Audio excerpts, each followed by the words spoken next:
It didn't start all at once. But when it did, I knew there was no going back. My name is John Harper. I'm 52. I've spent nearly 30 years building a career in strategic crisis management. I live in Austin, Texas. I had a family, stability, and that internal anchor point men lose only once, and never regain. I met Sandra in Denver, back when I was just beginning to consult for startups falling apart at the seams. She taught architecture at a local college. There was something grounded about her, like she belonged to a quieter era. A calm that didn't require noise. In 26 years of marriage, I never doubted her loyalty. Until one night. It was her sister's birthday, and we were celebrating in Phoenix. A big dinner, reserved tables, live music, well-dressed guests, and family toasts that ran too long. I remember everything down to the smallest details. Because when disaster strikes, the mind clings to specifics like a drowning man to driftwood. Sandra was dressed in navy silk. She wore the earrings I gave her for our 15th anniversary. Her hair was pinned in that way she liked, elegant but not overdone. For most of the evening, I was watching everyone else. My habit. Years in my line of work train you to read a room constantly. Where people look. Who they avoid. Who they gravitate toward. That's how I noticed her eyes kept drifting toward one man in particular, Josh Miller. Former pro athlete, now something of a local personality. Tall, tanned, loud in a charming kind of way. A man who smiled as if nothing in the world had ever disappointed him. I'd met him once before, briefly. Just enough to recognize the type, confident, persistent, not used to being told no. Sandra laughed a little too brightly at something he said during a toast. I watched his hand linger too long on her arm when he passed by. They danced once, slowly, deliberately, and it felt like the air changed around them. Not explosive. Subtle. But men notice these things. Especially men who've spent decades studying patterns. Half an hour later, a waiter handed me a folded piece of paper. "Someone asked me to give you this, sir." One short paragraph, scrawled in tidy block letters. "Watch Josh and your wife. He's asking her to leave with him after the dance." No name. No signature. The note was written on a cocktail menu from the venue. I looked around, but no one was watching me. I refolded the paper and tucked it into my pocket. When I glanced back toward the dance floor, they were gone. For a second I didn't move. Just listened to the clink of silverware, the murmur of conversation, a saxophone playing something smooth in the background. Then I rose from my chair and began to walk slowly toward the hallway leading to the restrooms and rear exit.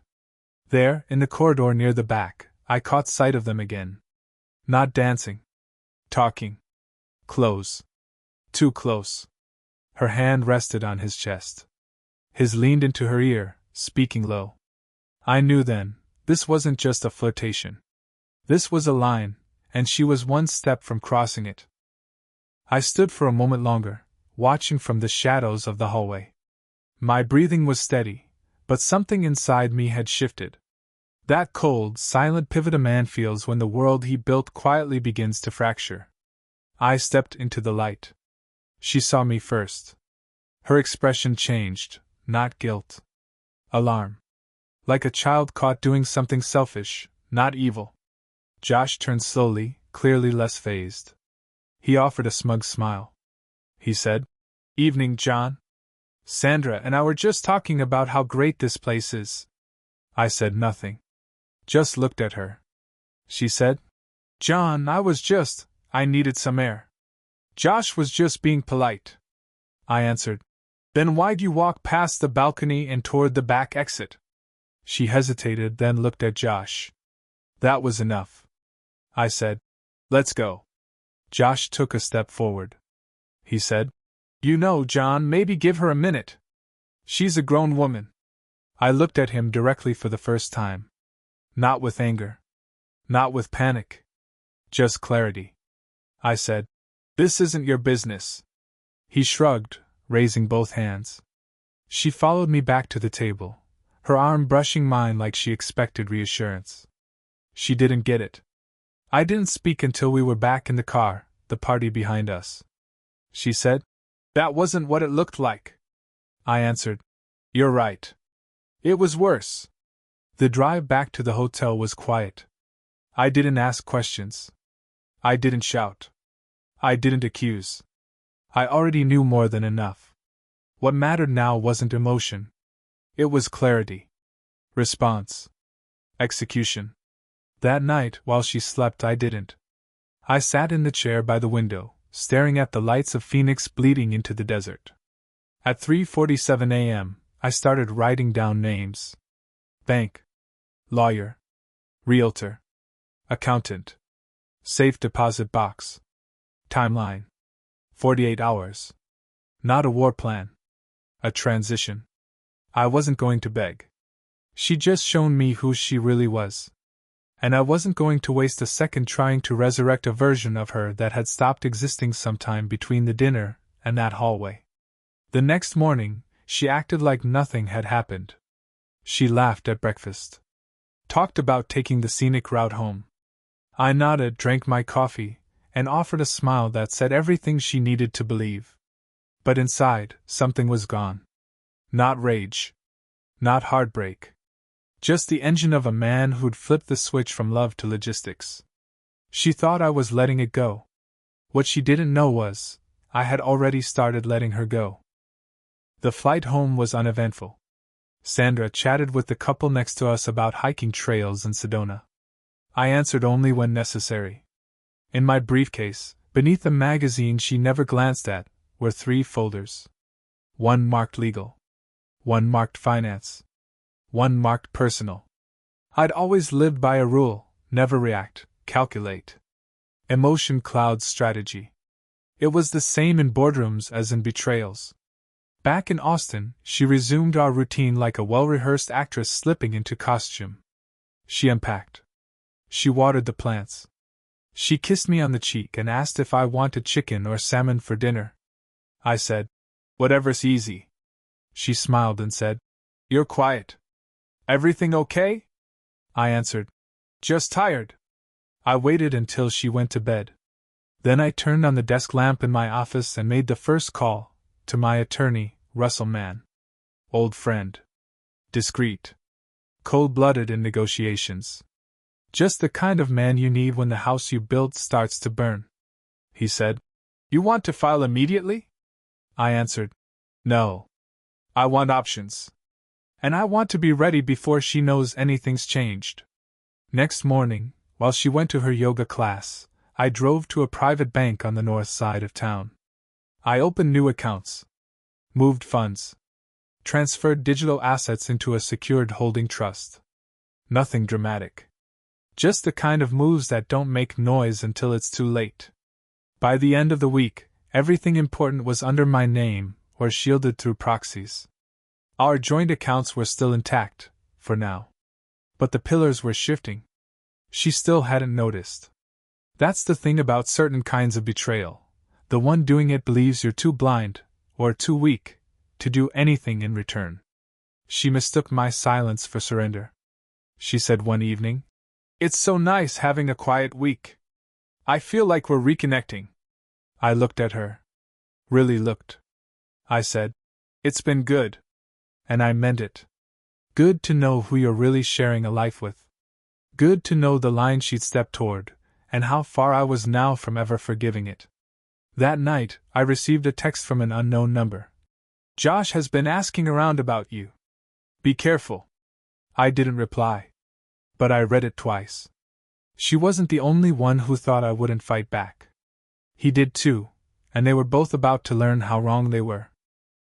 I spent the next few days walking through my life like a man moving through an abandoned house, still standing, but hollowed out. I showed up to work. Took meetings. Reviewed contracts. No one noticed the shift, but I could feel it. Something in me had gone quiet. One morning, I parked outside a gym I never used. Josh's gym. I waited. At 6:12 a.m., he pulled into the lot. Big black SUV. Alone.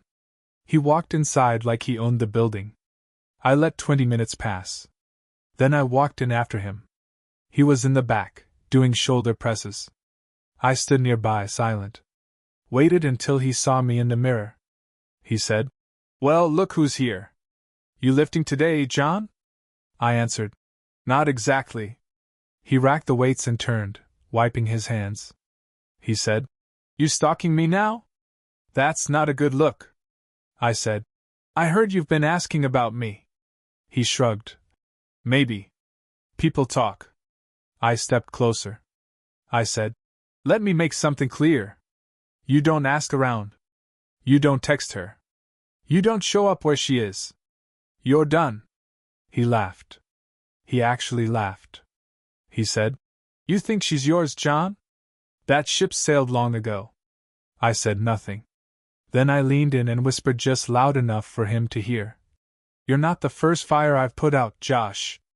But if you want to test how far I'll go, be my guest." He didn't laugh after that. I turned and walked out. That night, I sat with Sandra on the back porch.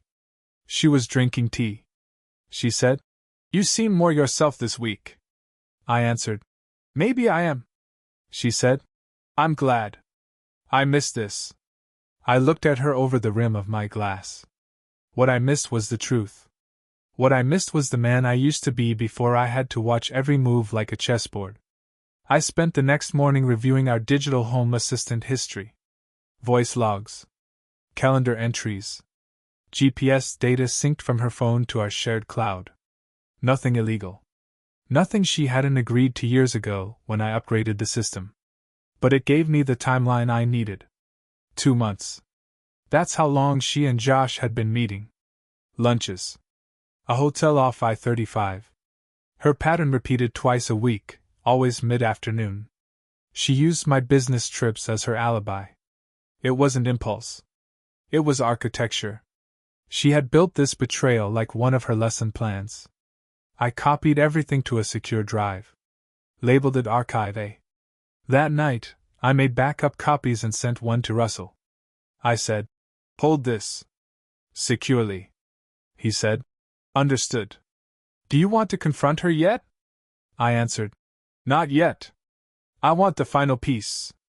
He said, "What are you waiting for?" I said, "Proof that she'd go further, if she thought she wouldn't get caught." Sometimes the worst betrayal isn't what they do, it's what they were ready to do the moment they believed you'd never know. Some betrayals live in silence. Others echo. The more I watched, the clearer it became, she hadn't stopped. The dinners, the yoga classes, the conversations over wine, those were just the outer shell. Inside, she had drifted far, and now she simply moved through the familiar motions out of convenience. Out of habit. Maybe even guilt. But not love. It was a Tuesday when I decided to test what she'd do if no one was watching. I told her I had a 2-day trip to Dallas, client meetings, early flight, wouldn't be back until Thursday. She said, "Drive safe." "I'll miss you." I said, "Text if you need anything." She kissed my cheek like always. And I left the house at 6 a.m., then parked 2 blocks down and waited. At 11:12 a.m., she left. Dressed differently. Hair down. No yoga mat. Her car pulled out slowly. I followed. She took a familiar exit, pulled into a boutique hotel near Barton Creek. I didn't follow her inside. I didn't need to. Josh's truck was already in the lot. I waited 5 hours. At 4:37 p.m., she walked out alone. Back home, I greeted her in the kitchen. She was humming. Said she'd spent the day with a friend. I listened. I smiled. I said, "Sounds like a nice afternoon." The next morning, I met with Russell again. We laid out a new plan, 2 fronts, legal and personal. We'd file in stages. Serve her with notice while she's away visiting her sister the following week.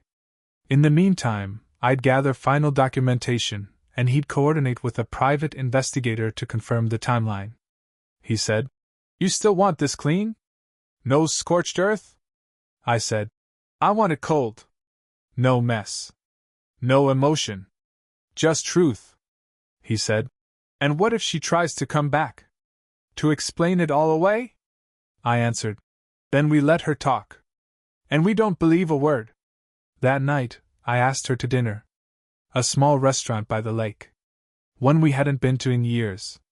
She said, "You're full of surprises lately." I said, "Just trying to find some peace." She smiled, touched my hand.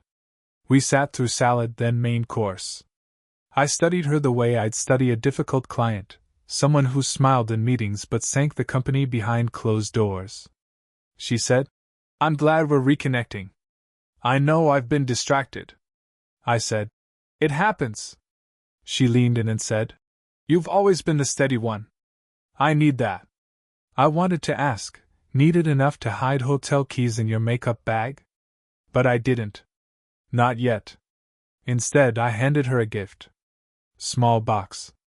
Wrapped simply. She opened it. Inside was a thumb drive.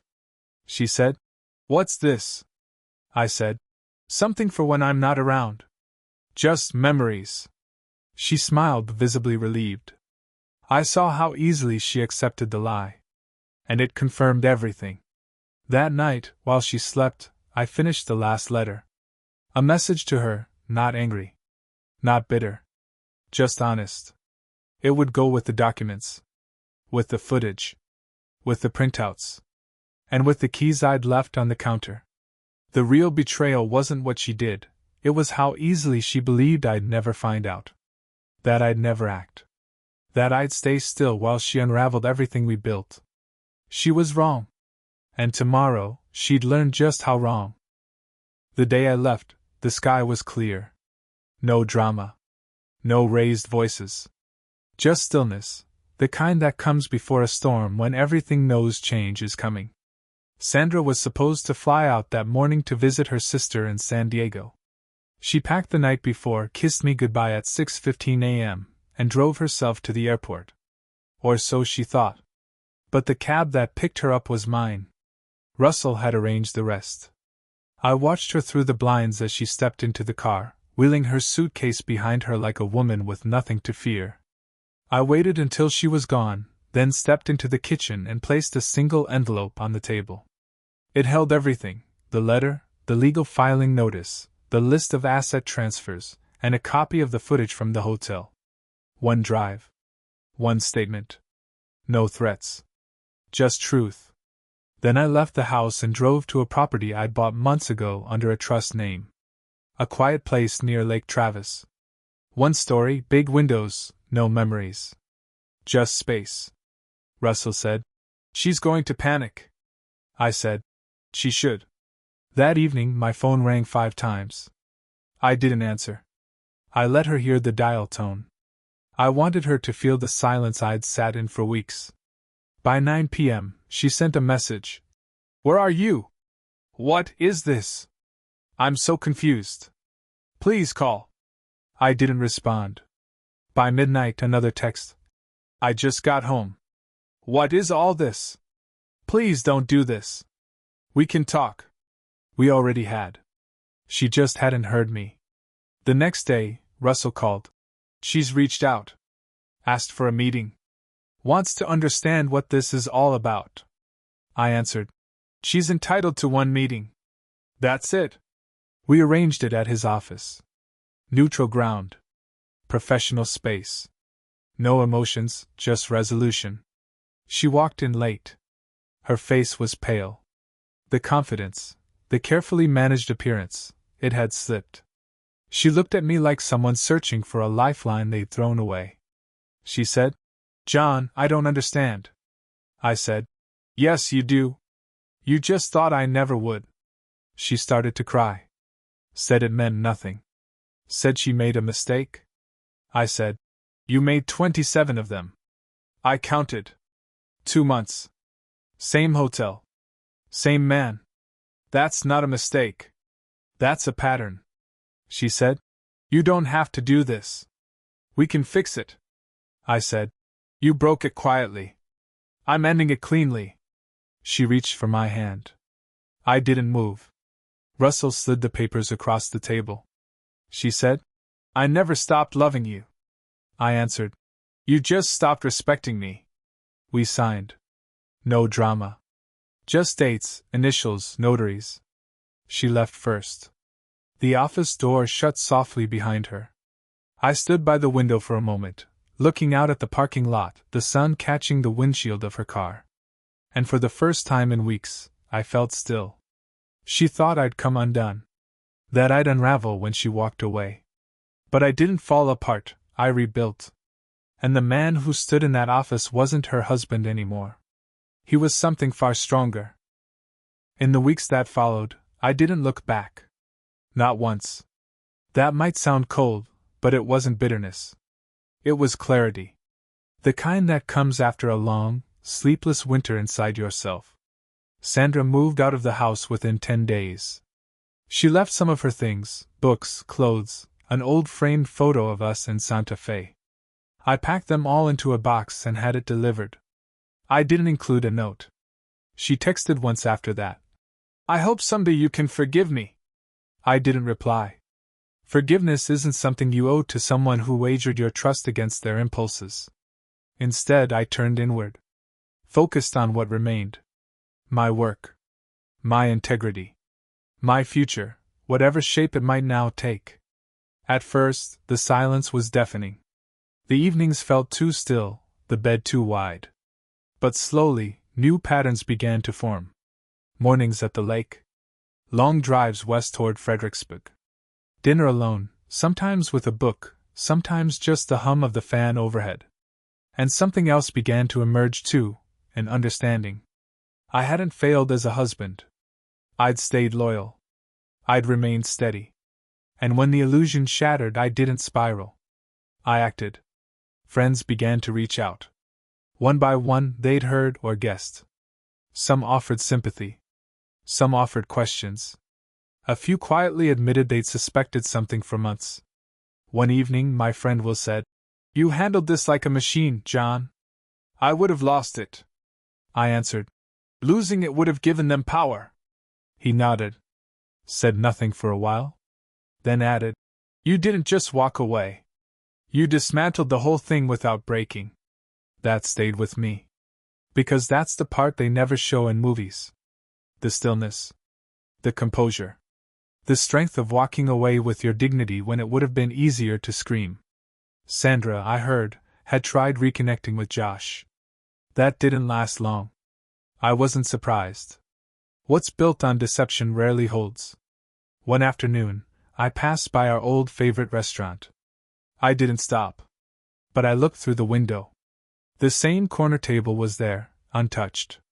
New couple seated mid-conversation. I hoped they understood what it took to sit across from someone and trust every word.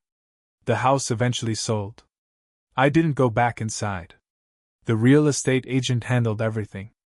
I let go of it the way you let go of a coat that no longer fits. It had kept me warm once. But it wasn't mine anymore. Russell said, "Most men drag this out. Try to negotiate. Get revenge. You closed the chapter clean," I said. "Because it was already finished. I just didn't know it yet." In time, I found peace. Not the loud kind. The quiet, steady kind that seeps in once all the noise dies down. I learned to sit with myself again. To enjoy it. I don't know if I'll ever remarry. That's not a question I need answered right now. What I know is that I rebuilt. From the ground up. Without theatrics. Without a meltdown. Just the quiet resolve of a man who knows what he stands for. Because the truth is, we never really lose ourselves. We just forget where we left the pieces. And sometimes, it takes being broken to find where you last felt whole. Subscribe if you want more stories like this, based on real emotions, about real men who don't yell. They act. Coldly. All the way.